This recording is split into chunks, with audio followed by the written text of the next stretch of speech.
ఒక రాజు తన ముగ్గురు కుమారులను పరీక్షించాలనుకున్నాడు.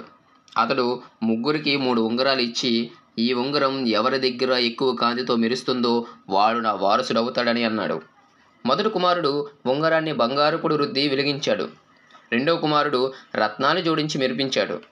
మూడో కుమారుడు మాత్రం ఉంగరాన్ని బాగా కడిగి మురికి లేకుండా ఉంచాడు. రాజు పరిశీలించి, ఈ మూడో ఉంగరం నిజమైన కాంతితో మెరుస్తుంది, బయట అలంకారం కాదు, లోపల శుభ్రతే దీన్ని వెలిగిస్తుంది గనుక నా నిజమైన వారసుడు ఇతడే అని ప్రకటించాడు. మన జీవితాలు కూడా ఇలానే ఉన్నాయి. బయట శుభ్రంగా అందంగా ఉన్నాం, కానీ హృదయంలో శుభ్రం లేదు. అందుకే యేసుక్రీస్తు వారు అన్నారు, హృదయ శుద్ధి గలవారు ధన్యులు, వారు దేవుని చూచెదరని. అనగా హృదయం శుద్ధిగా ఉంటే భూమి మీదను పరమందును దేవుని ప్రేమను మేలులను చూస్తామని అర్థం.